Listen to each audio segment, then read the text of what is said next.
MSW Media. So yeah, now it's clean up on aisle 45 time. And for a long while yet, it is going to be clean up on aisle 45. Welcome to episode 211 of Clean Up on Aisle 45. It's Wednesday, February 5th, 2025. I'm Allison Gill. Hey, AG, I'm Harry Dunn. Today we're going to discuss another short delay for Steve Bannon's fraud trial in Manhattan, and the Department of Justice is in discussions with Eric Adams about dropping the charges against him. Of course they are. Of course they are. Additionally, career prosecutors are withdrawing from the federal criminal investigation of Congressman Andy Ogles. Yeah. Because of course they are. And thousands of FBI agents and DOJ prosecutors, many of which are friends of ours. Many of these are people that we know. People who investigated January 6th are being targeted. But former Democratic Senator Bob Menendez has been sentenced to 11 years in prison. Mm-hmm. So we'll talk about that. But before we get into all that, we do have some new patrons to thank today. So a big thank you to Mike, Lisa Rue, Dave H., and Laura Bean 83. Thank you so very much for being patrons. If you want to become a patron and get these episodes ad-free and get them early and be part of our private online discussion groups and join our happy hour Q&A with me and Harry sessions that we have every month, you can do that by going to patreon.com/aisle45pod. That's AISLE 45POD. And Harry, before we get into the structured news and headlines, I want to talk about all of this stuff that is going on right now. In D.C. We're not going to be able to cover all 200, executive orders, as they're called, or regime changes, however you want to call them. But there are some real big ones. And there's some really good pushback in what I think is one of our last guardrails, the courts, right? We have seen a lot of lawsuits coming out. There are 4 lawsuits so far that, there's a million lawsuits, but these big 4 that I'm keeping my eye on, and this list will grow. First of all, that's sad. It's definitely going to grow. And first of all, Kel McClanahan, right? He's a lawyer over at National Security Counselors at nationalsecuritylaw.org. He is representing 2 Office of Personnel Management employees who are suing over privacy violations because, the DNS servers for opm.org and all those subdomains were publicly facing for like a while while they were in there uploading and hijacking the servers and the DNS stuff to the cloud, right? And I'm sorry if I'm getting any of that IT terminology wrong. That's not my You're not too versed in it. That's all right. I don't think many of our listeners are, but if they are, shout out to y'all. Y'all are amazing with learning this stuff. Please help me with my computer. Also, there's a lawsuit to block the federal grant freeze, the impoundment where Donald Trump decided to grab the purse strings from Congress, usurp the congressional power as, given to them in the Constitution, and stop all the federal money from going out the door. And there's a lawsuit that has blocked that. And a couple of those judges are slapping restraining orders on him because he seems to have not unfrozen those particular, a lot of these federal grants. Well, did you know that the last judge that you're talking about, when Donald Trump announced the stopping of federal grants, which would affect so many different benefits that people receive, one of the most popular one or known one, and also the one most effective one was the SNAP benefits, where a lot of people would be suffering from that. But the judge that ordered it to stop. Is it injunction? They put an injunction. One has already put a restraining order, and another one's about to put a restraining order. So the judge that did that, a lot of people didn't notice until it happened that it's one of Joe Biden's recent appointees. So Judge, forgive me for blanking on her name, but that just shows that the work in the Senate, it was very important. Joe Biden appointed a record number of judges. And also we saw, I'm glad that you brought up, Allison, the guardrails. The last set of guardrails that we have are the courts. And there was a lot of talk about this before Donald Trump actually took the office, that a lot of judges were refusing to leave and refusing to retire. Because I think they saw the writing on the wall that this is coming. Yeah. And actually, I just got the notification, that second judge where I said they were about to issue a restraining order. Yeah. They just did. Breaking news right here on our show. Ain't that something? So that judge has done that. Federal judge in D.C. blocks Trump administration from implementing OMB memo ordering a government-wide freeze on grants and loans to all current awards. Judge also blocks agencies from implementing the order under a different name, because apparently that's kind of what they were trying to do. Well, like, we'll call it Dogecoin block and whatever. And then it'll be different. So you can't block it. No, any freeze by any other name would be as much enjoined, I think. Well, that's great news. That's great news. It is. And so that another lawsuit I'm watching is to block the repeal of birthright citizenship, which was a Reagan appointed judge over there in Seattle, has enjoined that. And I imagine more blocks, because temporary injunctions last like 14 days. So I assume a longer restraining order will be put in place soon, and a lawsuit claiming that from immigrants' rights groups saying that calling it an invasion violates asylum laws. So these are very, very big and important lawsuits. There's many more out there. There will be many more coming. Like, I'm starting a 501c3 to help fund some federal workers, and we should start seeing some injunction motions filed on, like, people being put on administrative leave for having participated in a DEI training in 1986 or whatever. So we're going to be watching that. That's good that you're doing that, Allison. A lot of people are going to need some help with the representation, not just the actual counsel and being able to afford it, but just knowing who to talk to and who the experts when it comes to this. Who would have ever thought some of these people would ever have to worry about these federal protections, birthright citizenship? Like, it's incredible that you are doing that. So kudos to you. Thank you. Or as a federal worker or a former federal worker, all of your information is now in the hands of Musk, who doesn't work for the government. And his cronies. Like I saw the list of people that are actually 19-year-old pals. Yeah, that's insane. And when I did that little podcast at MillerSheWrote.com, it was just not on the Beans feed, not on Cleanup, nowhere in the Jack or Unjustified or Miller She Wrote. It was just this little thing I recorded and just put out on my Substack. It's free if you want to go listen to it. The guy was like, the guy who I interviewed, he was like, yeah, this is probably a team of about 4 to 6 people doing a really shitty job at keeping everybody safe. And as it turns out, it's 4 19-year-olds or whatever. Well, did you see what I saw Adam Kinzinger put out today? And he said that he's urging congressmen and women to go to those buildings, walk in and see what's going on, like almost like challenge them, because nobody's challenging them right now. Everybody's like up in arms and upset on Blue Sky and Thread. Like everybody's upset there. But let's actually put something tangible behind. Let's do something. Let's stop this bull. Yeah. And that's actually what happened today, like not just an hour ago.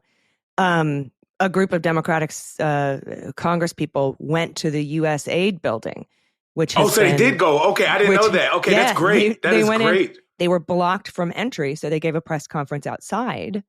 And Brian Schatz, member of Congress, said he's going to block all unanimous consent appointments to State Department until you bring USAID back, because USAID was formed. It was an act of Congress. And the only way to repeal an act of Congress is another act of Congress. And so this is highly illegal. There'll be lawsuits against this as well, if there isn't already, that just have flown by in the fire hose of That's news. So crazy, because that's Donald's MO. Like, he knows something's illegal. He knows that you can't do this. He's banking on his Republicans in Congress to not challenge him on this. And that's why it's so imperative, especially this time around, that the Democrats actually have a plan to stop this. And kudos to Congressman Schatz for doing basic, like, is now, maybe learn me on this. Is this kind of the equivalent of what Tommy Tuberville was doing? Obviously with the not the ramifications of the military generals being, obviously that's very important. But is it kind of the same process? Yes, this is the good version of that. Okay. Yeah. Good. Exactly. Or when Tuberville and Ted Cruz and Russia Ron Johnson, who only participated in the coup for a couple minutes, and then pretended to be on a phone call. That was hilarious. What a great video clip of that. I love it. The reporter's all, I can see your phone. Yeah, you're not on it. I can see that you're not on the phone, sir. They actually wrote a letter to Merrick Garland and said, we are going to block all of your Biden's nominees to U.S. attorney's offices. Not block, but, not allow unanimous consent, slow it down considerably. We're going to do that until you prosecute George Floyd anarchists the same way you prosecute January 6th. Wow. And so that's why we didn't have a DC U.S. attorney until November of 2021. That was one of those roadblocks thrown up in front of Merrick Garland, trying to get that whole investigation off the ground. So, yeah, that's what this is, but for good things. For good things. Well, good. I mean, like I said, a lot of people are frustrated and are accusing the Democrats. And you know what? I think it's valid. A lot of the criticism is very valid when it comes to this about not doing anything. Mm-hmm. Like I say we, because I'm Democrat. I deeply try to be involved with the party.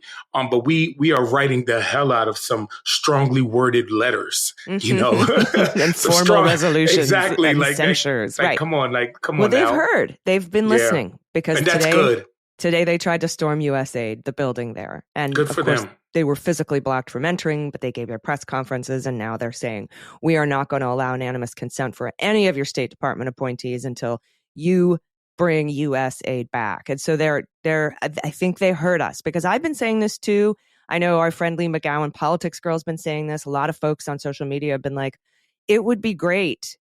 We know that we know you can't pass laws. We know that you're in the minority. We know you can't, there's a lot you can't do. You can't actually get an impeachment vote, but could you file some articles? Could you get out in front of a business? Like you said, go to the U.S. aid building, to run over there. And they're doing that. So I'm glad that they're listening, and that is why I think it's so important to push our leaders to do better. Right? Yeah, they do listen.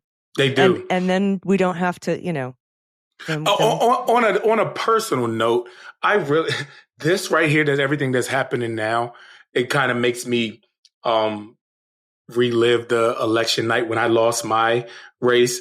Because I'm built for this moment right now, like taking action and doing stuff. And when I ran for Congress, I mean, listen, the Democrat who ended up winning, Sarah Elford, she's going to vote along, like no votes are going to be lost and stuff like that.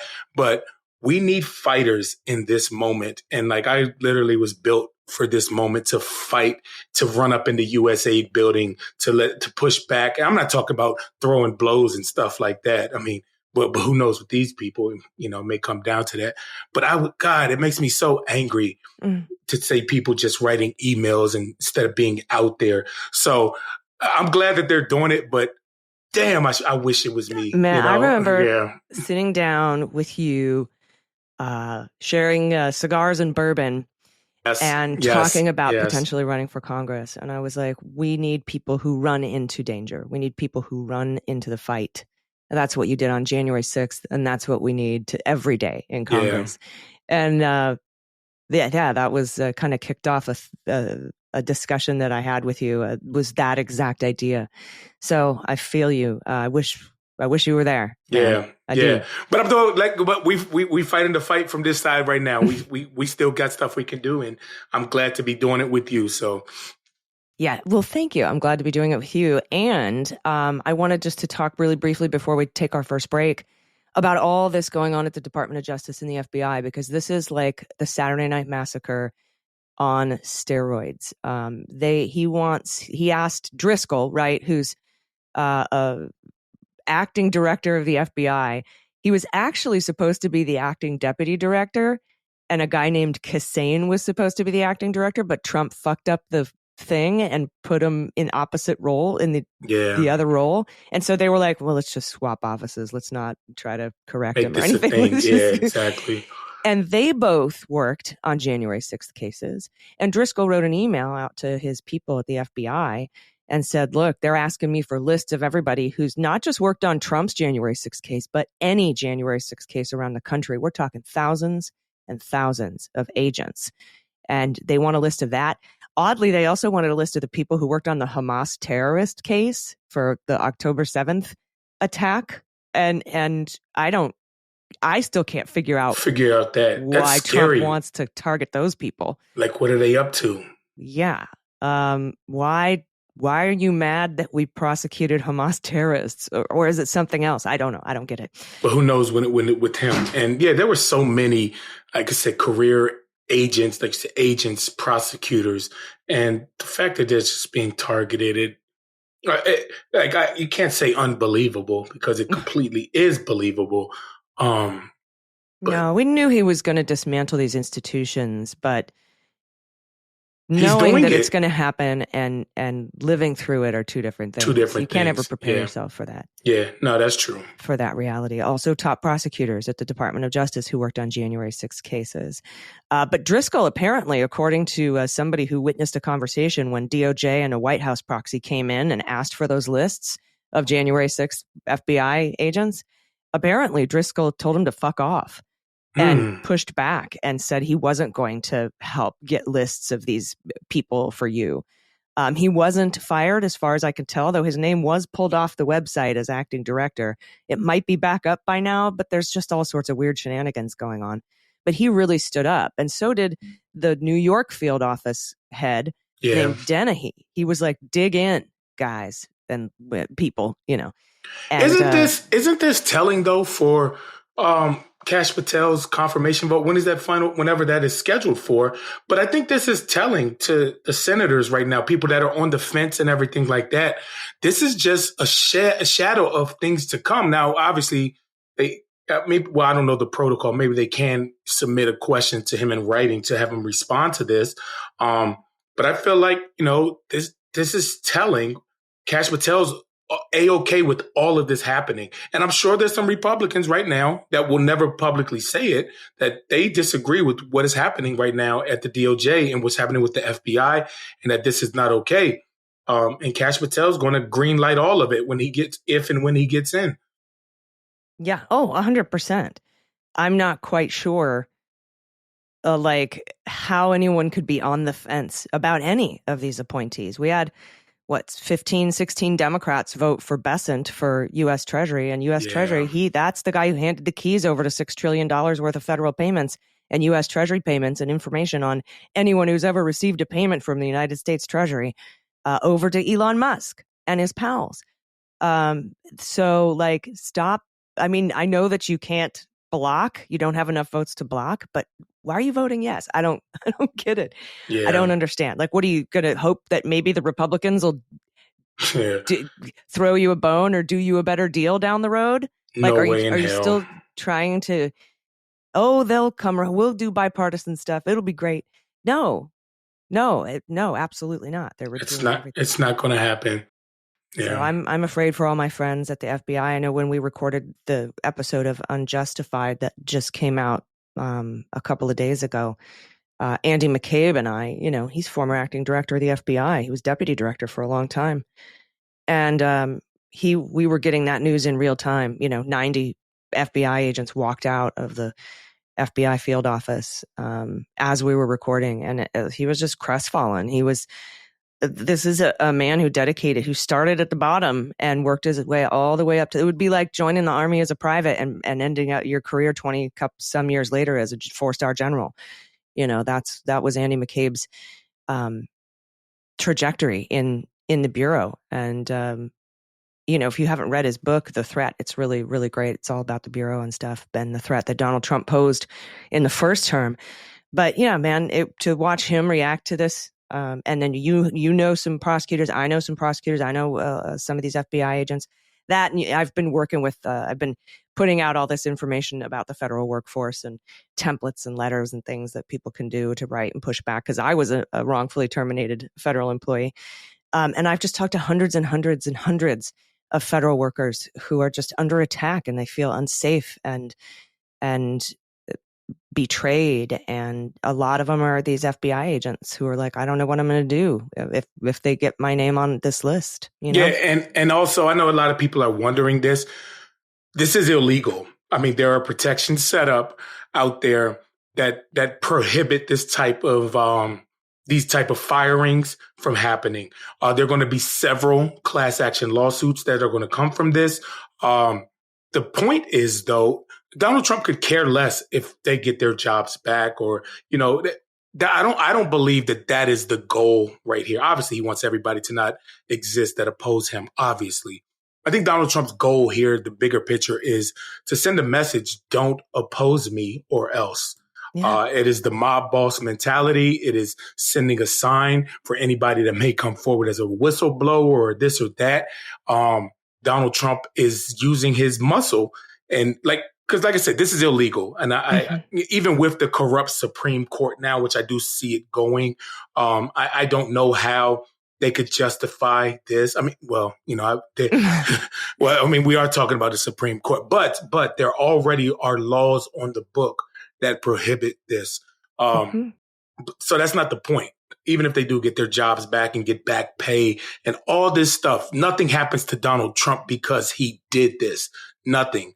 It will, though. It will make people more less willing to speak out against wrongdoings. Yeah. Well, what he did in to the Mueller investigation, to the people surrounding the Mueller investigation, which was just a handful of people, chilled the FBI enough to make them not want to serve warrants on the Willard War Room, as that Merrick Garland told him to do, or go search Mar-a-Lago. They were like, no, we probably shouldn't. We should do a subpoena first, or when we go we shouldn't wear our FBI jackets, and we shouldn't open locked closets, and we should give our lawyers a heads up that we're coming.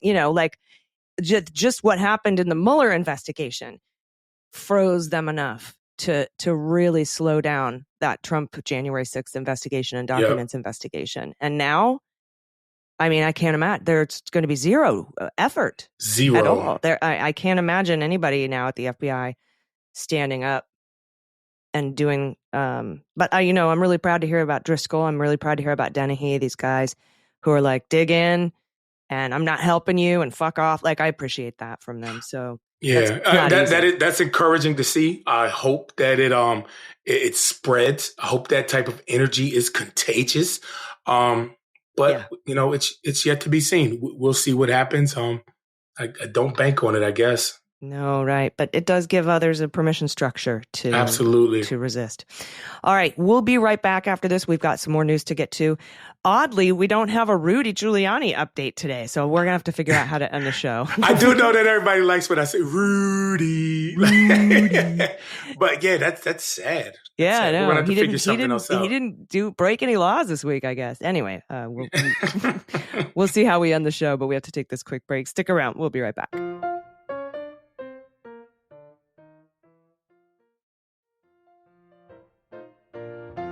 All right, y'all. Welcome back. We have some new patrons to thank. First and foremost, thank you all for supporting us. And we, like Allison says, you all help us keep the lights on. Mary Gwynn, RJ, Ellen Issam, Martha Beard Duncan. Thank you. Thank you. Thank you so much, you all. We really appreciate you. But moving on, our next story comes from Mark Prusson at CBS News. Lawyers for the Justice Department met with New York City Mayor Eric Adams' defense team and Manhattan federal prosecutors on Friday to discuss dropping the corruption case against him, a source familiar with the matter says. The meeting in Washington, D.C. came 2 days after it was reported that senior DOJ officials discussed possibly dropping the charges against the embattled mayor. Justice Department didn't comment on the earlier report, obviously, and there's no indication that the New York prosecutors who brought the case want to dismiss it. In September, Adams was indicted on 5 counts, including bribery, we know that, conspiracy, campaign finance violations, all of which he pled not guilty to. And the mayor is currently set to face trial in April.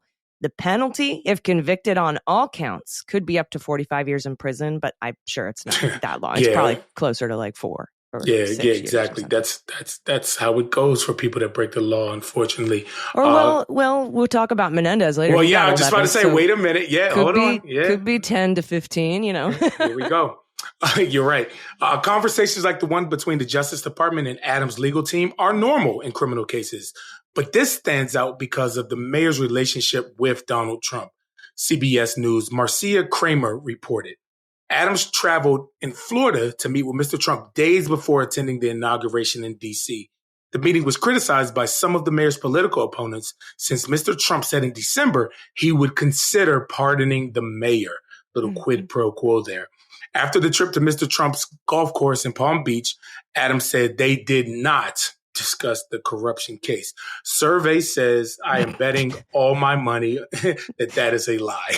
You betting your lunch? You betting your sandwich? Bet my bourbon. Oh, that's a good one. Then that's a definite. That's a you're going out on a limb there with betting the bourbon. Yeah, of course they discussed the case. I don't have the audio confirmation of that, but I'm also not stupid. Yeah. And so we'll see if he gets off the hook. He could very well. This was, a open and shut corruption case. He was taking money and bribes to make it so that the Turkish consulate building didn't have to have a fire inspection or pass a fire inspection. He was putting stuff at the top of the pile for building inspectors for money. Like, it was paper play, super obvious paper play. Super obvious. And y'all could have had Maya Wiley. I like Maya Wiley a lot. She brings a lot to the table. She's just she's a very nice person too. But she is. And we wonderful. Ended up with, sorry, New York, ended up with that guy. So yeah, unfortunate. All right, next up from Reuters, Harry, former U.S. Senator, I just mentioned this, Bob Menendez, was sentenced on Wednesday to 11 years in prison for taking bribes, including gold bars with serial numbers on them, by the way, which he reported stolen by serial number in 2013. Or someone else did. The guy who he got the bribe from actually reported them stolen. Yeah, reported them stolen. Yep. In exchange for favors for Egypt and New Jersey businessmen. U.S. District Judge Sidney Stein imposed the sentence at a hearing in Manhattan federal court following Menendez's conviction last July. The judge ordered Menendez to begin his prison term on June 6th, allowing him to attend his wife Nadine Menendez's corruption trial starting in March. And when I was reading that, I thought it was going to say allowing him to attend his wife Nadine's 58th birthday or something. Yeah, right? No, kids' graduation. Her corruption trial starts in March. Man, I tell you, the story writes itself. Menendez, a once powerful Democrat who represented New Jersey for 18 and a half years in the Senate and chaired that body's Foreign Relations Committee, was found guilty in July on all 16 felony counts he faced, including bribery and fraud. He was also guilty of acting as a foreign agent, a first for a U.S. senator. Boy, that's not something you want to be first at. Not at all. He was in tears, a tearful address to the court before being sentenced. He said he was chastened by the verdict and asked that his decades as a federal and local elected official weigh in favor of leniency. I think it should be the other way around. If you're in a position of public trust, you should not be given leniency. You should be given more time. A harsher punishment. I'm so glad that you said that. Oh, that makes so much sense. People trusted you more than they trust the cashier at Walgreens or whatever. Like, this is bad. Right. Like, somebody who did the same thing that didn't have a job on the Foreign Relations Committee should have a harsher sentence than you? I don't think so. Exactly. Quote, other than family, I've lost everything I cared about. I think he's talking about his gold bars. For someone who spent his entire life in public service, every day I am awake is a punishment. Okay. Prosecutors with the Manhattan U.S. Attorney's Office sought a 15-year sentence for Menendez, but he got 11. Also, maybe it did work for the judge. Either way, he's not going to be around for the next 11 years. They say he sheep herded military aid to Egypt, provided assistance to Qatar, and interfered in local prosecutions of allied businessmen in exchange for bribes, including those gold bars, cash, and that Mercedes-Benz. There are not many offenses involving an abuse of power on the scale of Menendez's, prosecutor Paul Montoli told the court earlier on Wednesday. Stein sentenced 2 New Jersey businessmen who were also convicted at Menendez's trial. Fred Davies received 7 years in prison, while Whale Hanna just got over just 8 years. Okay, so 7 years, 8 years, 8 and years he got and 11. 11, yeah. Yeah, Menendez's lawyers said the former senator should spend no more than 2.25 years behind bars. So DOJ wanted 15 years. Menendez wanted 2.25 years, citing his age, his public service, his charitable works, devotion to family and financial aid, and professional ruin. Okay. But it wasn't even being serious. You were serious asking for 2 years? 2.25 years. You're serious asking for Jesus Christ, man. But after learning about Davies and Hanna's sentences, the ones you just said, 7 and 8 years, Menendez's defense lawyer, Adam Fee, revised his recommendation and asked that his client receive no more than 8 years in prison. Nadine Menendez was to be tried with her husband on corruption charges, but her trial was postponed after her lawyers said she needed treatment for breast cancer. Her trial is now scheduled for March 18th, as I said. And she's pled not guilty also. She has pled not guilty as well. So when you're white and rich and well-to-do and you drive a Mercedes-Benz, you should get leniency from the court. It's only right? And I feel like that's one of the things where people sit here and listen to this and you be like, man, see how easy that was sentencing somebody? And yet Donald Trump is in the White House. Like, I get it, y'all. I get it. I know somebody was listening right now. So why the hell can that be Trump? Yeah. You know, listen, I having the same thoughts. Like, Democrats go to jail. Donald Trump gets to go back to the White House. Yeah. Well, the Supreme Court wasn't going to give any kind of immunity to Bob Menendez. So I know, right? And you can't really call like bribing someone with gold bars or being bribed with gold bars to do stuff. You can't really call that like official acts. An official act, or like it's not protected under the speech or debate clause privilege for sure. All right, we got more news to get to, more patrons to thank, and of course, no more Rudy to talk about, at least this week. But we're going to do all of that right after this break. Stick around. We'll be right back.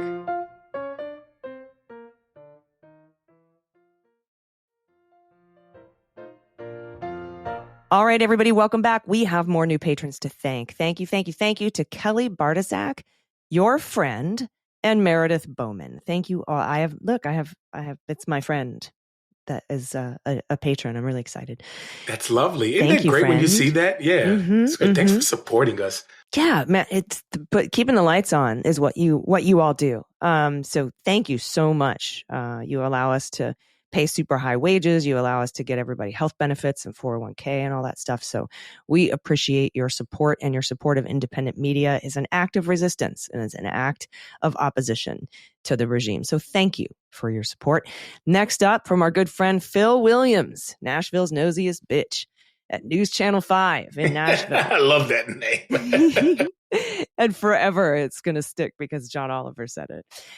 Federal prosecutors based in Nashville have withdrawn from the criminal investigation of Tennessee Congressman Andy Ogles, an unprecedented move that could signal plans by the Trump administration to drop the case against a Republican ally.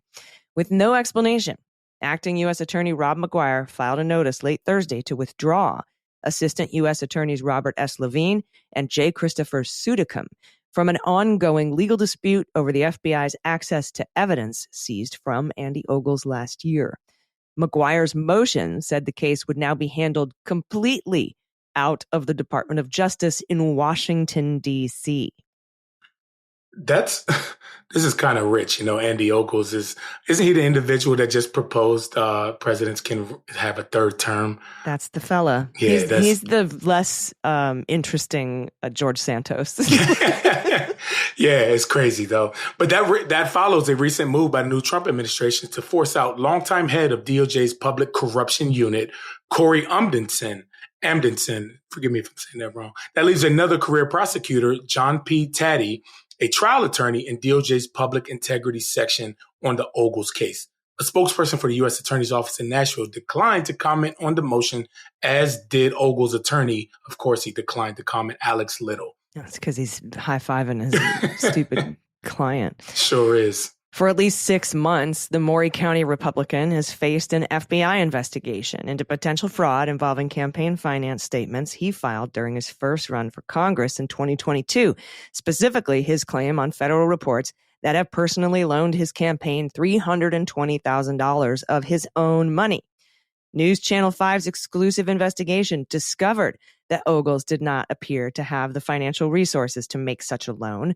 And he later filed an amended campaign report declaring he had only loaned his campaign $20,000. And Harry, as you know, with what George Santos did, if you have a certain amount of money that you've raised, and you know this because you've run for Congress, you start getting national party money. Yeah, you absolutely do. And so he lied. Well, what Santos did was he stole his family's credit cards and lied about loaning himself enough money to get that national party support. And that appears to be what Ogles has done. And, Phil Williams will never toot his own horn, so I'll toot it for him. He's the one who uncovered this, the fact that this guy had no money and caused him his investigation. Nashville's nosiest bitch's investigation caused Ogles to amend those campaign finance reports. Yeah, big difference between 320,000 and 20,000. Just the three. I forgot the three. I'm sorry. Yeah, oops. Of course you did. Of course you did. A congressional ethics investigation has so far confirmed News Channel 5's questions with Ogles' treasurer speculating in sworn testimony that the Republican may have misrepresented the amount of money he had available to make his campaign look stronger in order to buy the primary. Sounds very Republican-ish. Similar allegations led to the indictment of New York Congressman George Santos, which we just talked about, on federal fraud charges, leading to his eventual guilty plea and resignation and expulsion. Mm-hmm. Not just raising expulsion. He was going to be kicked out there. And his trial, remember he asked for more time because he started a podcast? Yeah. And he got until April 25th. Remember the perfect date? It's not too hot, it's not too cold. Not too hot, not too cold. I will never forget when his trial starts because I played that clip during that episode. Yes, you did. Yep, you should. Yep. Yes, you did. Miss Congeniality all the way. Also, court filings show the FBI served a search warrant on Google in July 2024 for Ogles' personal email account. And then on the day after the August primary, FBI agents showed up at Ogles' farm in Maury County with a second search warrant to seize his personal cell phone. And since then, Ogles' team of high-powered attorneys has managed to keep the FBI from looking at the evidence, arguing the FBI, as part of the executive branch, should not be able to see any communications regarding legislative business. That's that speech or debate clause I was mentioning a little bit ago. Yeah. They had asked a magistrate judge to allow them to work with the court to cull out any evidence regarding legislative matters. Yeah. And U.S. Magistrate Judge Alistair Newbern has not acted on that legal dispute for more than 3 months. In a possibly related move, federal prosecutors on Wednesday asked a judge to dismiss their case against a former Nebraska GOP congressman, Jeffrey Fortenberry, for lying to authorities about a foreign billionaire's illegal $30,000 contribution to his campaign, according to the Associated Press. On Truth Social, Trump celebrated the decision, saying the case represented the illegal weaponization of our justice system by the radical left Democrats. But like you noted, it is illegal for anybody, let alone a foreign billionaire's. Anybody foreign cannot contribute to U.S. elections. Mm-hmm. Yeah, you have to do it the right way. You have to donate to the NRA and then have that money sent out through 2 ad firms. You got to launder it a little bit, guys. Come on. Fortenberry should just be indicted for being dumb. Now, News Channel 5 has previously reported that Ogles had appeared to attempt to curry favor with President Trump in recent weeks, introducing a resolution that has no chance of passing to allow Trump to seek a third term. You brought this up, Harry. As well as a resolution supporting his bid to take over Greenland. Ogles also showed up last year in support of Trump at his hush money trial in Manhattan because his family wouldn't. And the second-term congressman still faces an investigation by the U.S. House Ethics Committee over that report of the $320,000 personal loan. So we'll see what ends up happening. I have a feeling this case is going to go away, just like Fortenberry's case went away, and probably Eric Adams' case as well. It's so unfortunate, because this is what's happening now. This is just an extension of Donald Trump getting his way. That's what you get for hiring and appointing loyalists to these positions. And I know everybody out there just listening is just so frustrated. They're doing all these crimes and just getting away with it. Mm-hmm. That's where we are, y'all. And it sucks. Yeah. And are we even going to be able to hear about it? Because, Harry, I wanted to bring this story up. It kind of flew under the radar this week amidst Elon Musk seizing the Treasury and Office of Personnel Management and uploading everybody's shit to the cloud and the massive purges we talked about at DOJ and FBI, along with all the plane crashes happening since Musk fired the FAA guy and started urging air traffic controllers to resign. This is a little talked about memo that went out to the Pentagon. NBC is reporting that the Department of Defense announced Friday night it will institute a new annual media rotation program for its in-house press corps, effectively removing several major news outlets, including NBC News, from the Pentagon offices in favor of other outlets. In addition to NBC News, the New York Times. So keep in mind, no matter how much you lick the boot, you're still going to get the boot, right? New York Times kicked out, National Public Radio, Politico, they all have to vacate their dedicated workspaces. The news organizations learned about the new directive in a memo sent to the press corps without being individually notified. And an accompanying email, including a message that read, in part, no additional information will be provided at this time. Of course not. Of course, yeah. Quote, for over half a century, the Pentagon press corps has benefited from working out of individual office spaces that provide coveted and open access to some of the department's top military and civilian leaders. That's what the memo, Pentagon spokesperson John Olya said to the Pentagon Press Association. In order to broaden access to the limited space of the correspondence corridor to outlets that have not previously enjoyed the privilege and journalist value of working from physical office space in the Pentagon, beginning February 14th, 2025, there will be a new annual media rotation program for those dedicated media spaces. So so are they advising to NBC, to an NPR and the New York Times that they need to telework and work from home? I thought they were against that. I thought they were against people not working, not coming into the office to work. In a statement, NBC News said, we're disappointed by the decision to deny us access to a broadcasting booth at the Pentagon that we've used for decades. Despite the significant obstacles this presents to our ability to gather and report news in the national public interest, we will continue to report with the same integrity and rigor NBC News always has. This move by the Pentagon officials comes 7 days after the Senate confirmed Defense Secretary Pete Hegseth by the narrowest of margins. It followed weeks of coverage about his behavior and treatment of women, including allegations that his alcohol consumption alarmed colleagues and his second wife feared for her safety around him. Hegseth, of course, has denied the allegations, but he did promise that he will not drink on the job. Yeah, okay. Same. Yeah, I promise not to drink for the next 4 years. Not me. Yeah, now the memo identified rotating organizations by medium, selecting one each from TV, print, radio, and online news to swap in and out. It said the news organizations rotating out had 2 weeks to vacate their spaces. You got 2 weeks to get out. The new outlets rotating in are OAN, One America News Network, which will take NBC News' spot. The New York Post, which is a Donald Trump rag. Breitbart News Network, who tried to keep me out of the White House Correspondents Association because I was too left-leaning. And HuffPost.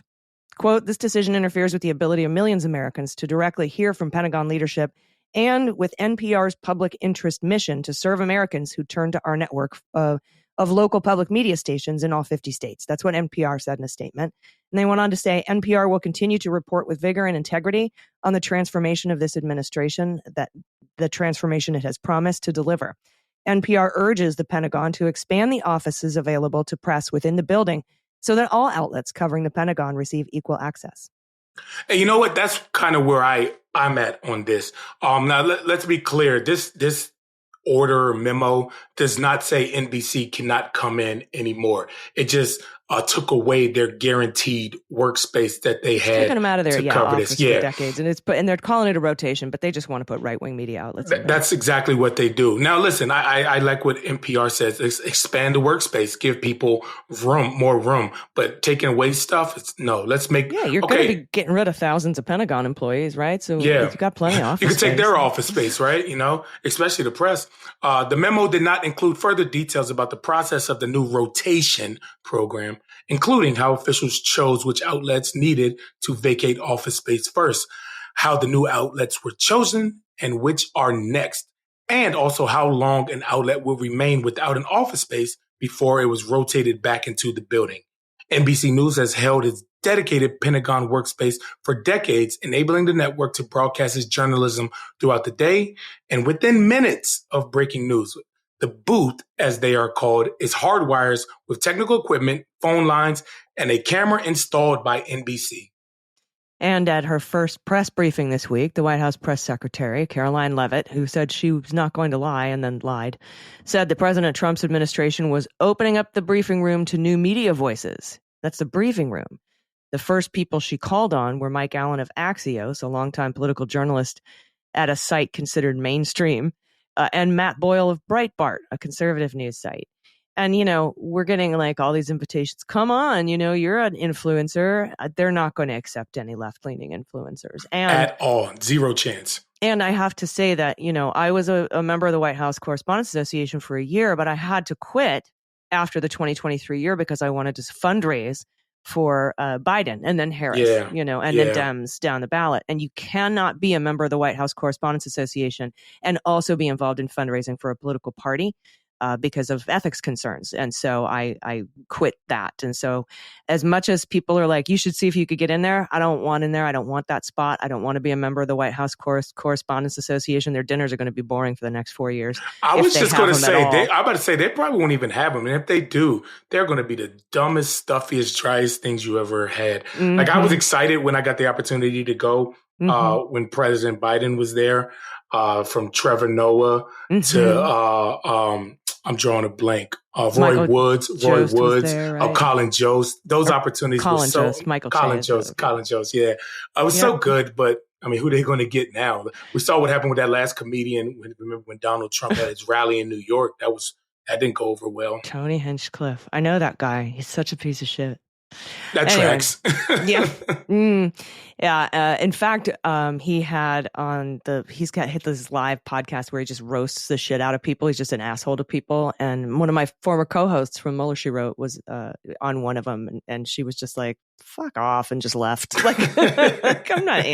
Your questions are stupid. Stupid. Anyway, we have more news to get to, everybody, but this is like Fashy 101, getting rid of the news outlets you don't like, creating a rotation so you can rotate in the ones you want, kicking out people you don't want to be in the press room.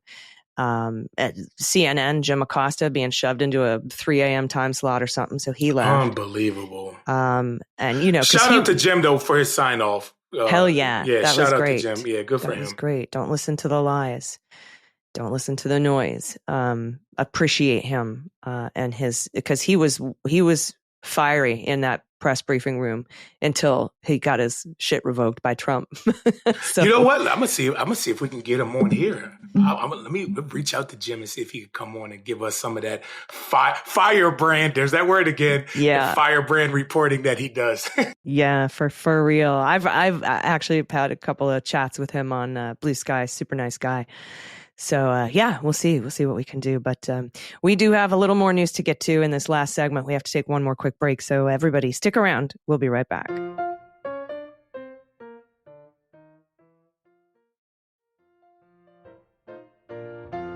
All right, y'all. Welcome back.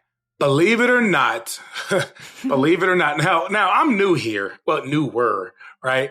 But I have always loved the Rudy stuff. Like that just got me Rudy. But we don't have any Rudy Giuliani updates for you this week. Somehow he's managed to avoid being sued or indicted or disbarred or defaming somebody.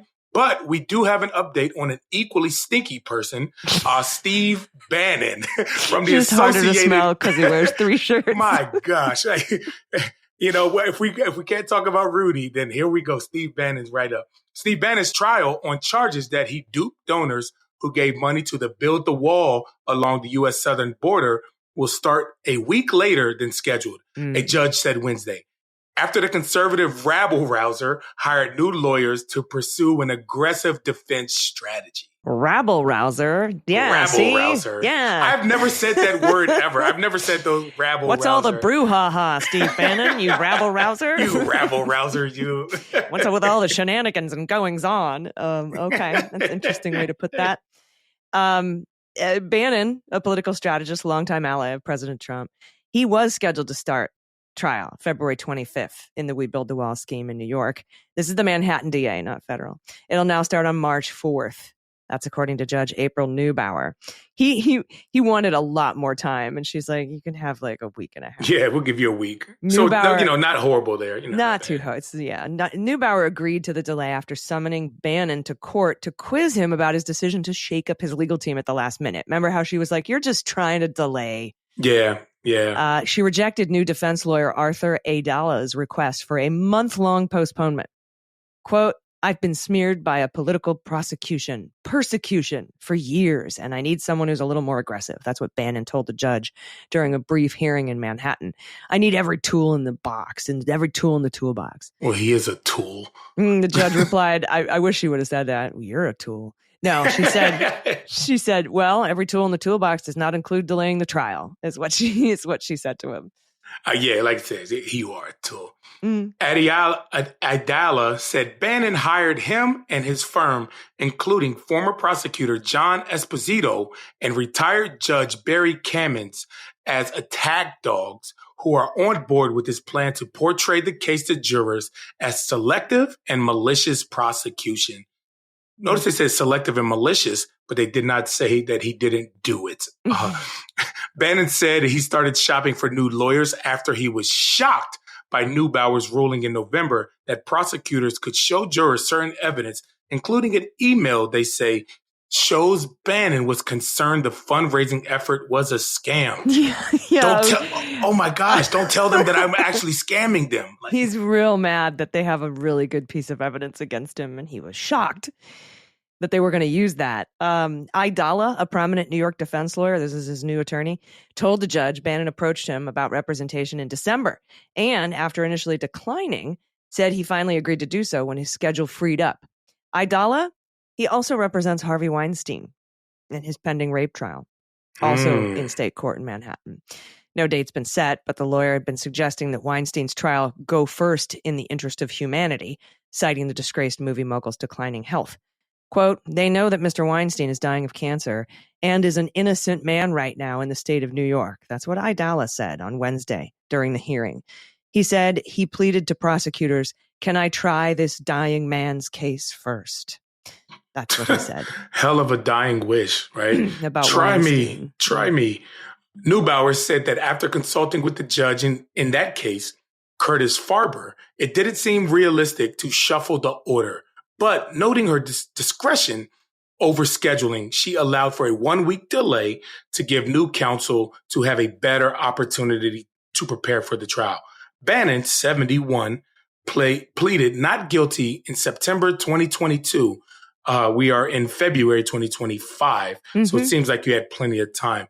Following his indictment on state money laundering, conspiracy, fraud, and other charges.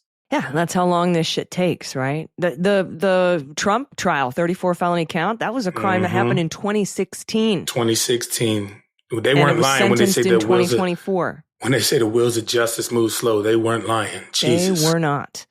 We got to fix that without trampling on people's due process rights, right? Of course. Now, Bannon is accused of falsely promising donors that all money given to the We Build the Wall campaign would go toward building a wall along the U.S.-Mexico border. But instead, prosecutors allege that money was used to enrich Bannon and his friends involved in the project. It was launched in 2018, and it quickly raised more than $20 million. There's a sucker born every minute in this country. Right. And privately built a few miles of fencing along the U.S.-Mexico border. $20 million. I'm about to launch a nonprofit to help fund the legal defense of federal workers. I bet we don't get $20 million. But we need to. Like, I don't want to get off topic, but God, dog, like they can give this guy $20 million, but people that let me get off this soapbox. I know. But it soon ran into trouble. The We Build the Wall thing with International Boundary and Water Commission came under federal investigation and drew criticism from Donald Trump, the Republican whose policy the charity was founded to support. Go figure. Manhattan District Attorney Alvin Bragg took up the case after Bannon's federal prosecution was cut short by a pardon that Trump issued in the final hours of his first term. Presidential pardons apply only to federal crimes, not state offenses. Early on in the fundraising campaign, Bannon poo-pooed it. Bannon poo-pooed it. The Rabble rouser poo-pooed it. Prosecutors said at a November hearing. Those are the prosecutor's words, y'all. So that's I'm cracking up so much. He poo-pooed it. That's hilarious. Isn't this a scam? Oh, this is the email. This is the email that he didn't want into evidence. Yes. Isn't this a scam? You can't build a wall for this much money. Bannon wrote himself in an email, according to prosecutor Jeffrey Levinson. He said Bannon went on to add, poor Americans shouldn't be using hard-earned money to chase something not doable. Fuck. Yeah, that's a pretty good piece of evidence. I could see why he didn't want it admitted. Yeah. Objection. On what grounds? It's devastating to my case. Overruled. Two other men involved in the project, Brian Kolfage and Andrew Bottolato, they pled guilty to federal charges and were sentenced to prison. That's the federal stuff. They weren't pardoned by Trump. A third defendant, Tim Shea, was convicted and also sentenced to prison. Bannon went to prison on an unrelated case last year, as we know, serving 4 months in federal lockup in Connecticut for defying a subpoena in the congressional investigation into the U.S. Capitol attack January 6, 2021. He was released in October of 2024. Real quick, was it that objection? Because it's devastating to my case. Wasn't that Jim Carrey in Liar Liar? Liar Liar. Oh yeah. my gosh, he was so good at that. That one and Stop Breaking the Law, asshole. Yeah, he wants your legal advice. He's held up an ATM, this time at gunpoint. Oh man, love that. I love that movie. I love that movie, and I love, what's really, really good movie is My Cousin Vinny. I quote that one a lot. Oh, too. so good, man. But no, I mean, like Steve Bannon, time to pay the piper. I mean, time's up. You can, like I said, you can only delay so long. Starts in a month, a little less than a month, and you can't be pardoned for this state trial. So yeah. And that Manhattan prosecutor, he's good at these things. He got Donald Trump very good at these on 34 felony counts. All right, I wanted to end the show on a personal note. As you may have heard, the Pentagon has rescinded a Biden administration policy that reimbursed active duty service members and their dependents for travel to states where abortion and other reproductive health care procedures are legal. The Pentagon's Defense Travel Management Office issued the memo on Wednesday, ending reimbursements immediately. The move, which is already drawing criticism from women in Congress, reverses a 2022 policy enacted under then Secretary of Defense Lloyd Austin and the repeal of Roe v. Wade. The policy provided paid leave and leave with no questions asked, travel reimbursement for troops and their families who had to cross state lines because they were stationed in a state where abortion and other reproductive care, such as in vitro fertilization, was not offered by the military, was outlawed, or was unavailable. What you might not know is that I personally fought hard for this policy. In May 2022, when the Dobbs decision leaked, I wrote an op-ed for the Washington Post, pleading with Defense Secretary Lloyd Austin to enact a leave policy to allow our active duty service members and their families stationed through no choice of their own in states where abortion bans were on the books so that they could travel and receive the care that they needed. I even made an ad about it for Harrison Walls. Let's listen to it, and content warning for sexual assault. While serving in the U.S. military, I was drugged and violently raped. Thanks to Donald Trump's Supreme Court, I would be forced to carry my rapist's baby to term. Vote for Harrison Walls, and also vote for Democrats all the way down the ballot. I knew that Trump would overturn this life-saving policy, and he has. And I just want all those stationed in states with abortion bans and IVF bans that I see you, and I'll never stop fighting for you. You know, AG, I remember the Washington Post, and you were here in Washington, I believe. You were here, and I think that's one of the other times we got to see each other.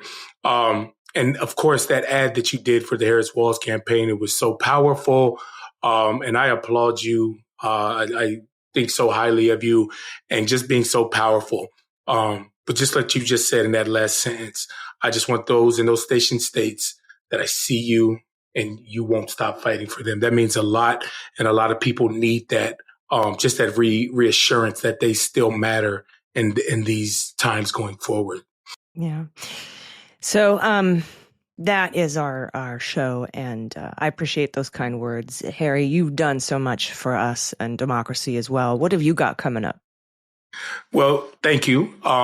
Actually, we record this on Monday, and when people listen to it on Wednesday, I will be at the U.S. Capitol, where Benny Thompson and Bonnie Watson Coleman of New Jersey are doing a press conference about a resolution that they are forming, sending, or whatever to condemn the pardons of January 6th rioters. And Brian Sicknick's mother and his brother will be there giving remarks. I was asked to give remarks, but I declined. I'm going to be there in support. Anytime Mrs. Sicknick has the ability to speak, I want to make sure that she gets all the attention. And I mean, I've said a lot. I'll take questions and press afterwards, but I want to give her the entire floor that she deserves to speak about her son and the treatment of the people who attacked him and how Donald Trump, make them saints.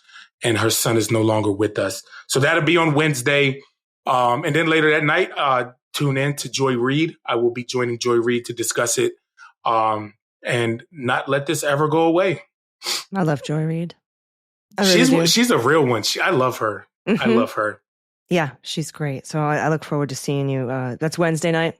And yeah, Wednesday night. On the Readout. On the Readout. Got that, everybody? It's tonight on the Readout. Tune in. Unless you're a patron and you're listening to this on Tuesday morning. Patrons get these early. Absolutely. Another benefit of being a patron. Yep, absolutely. You can do it at patreon.com/aisle45pod. Thanks for supporting us. We'll be back in your ears next week. There will not be a bonus episode. Or maybe we can squeeze one in. I will be a C. I'm going on a Comic-Con adventure for the next few days. This is going to be fun. Yeah, I'm going to be at sea with the nerds, and I can't fucking wait. These are my people. So I'm really excited. I got my Power Girl cosplay ready to go. But I can't imagine a Comic-Con cruise not having internet. So we'll probably be able to get that episode. Yeah, we'll see how it goes. Or maybe we can find out a way to make it work for everybody. We'll figure something out. We'll put something out for you because you're our patrons and we love you. All right, everybody. We'll be back in your ears next week. I've been Allison Gill. Harry Dunn. Thanks, y'all. Cleanup on Aisle 45 is written, researched, and produced by Allison Gill with editing by Molly Hockey. Our art and logo design are by Joelle Reeder and Moxie Design Studios, and our music is composed and performed by Adam Orr.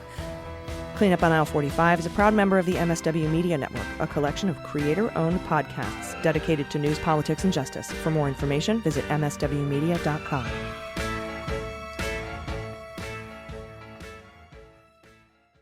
MSW Media.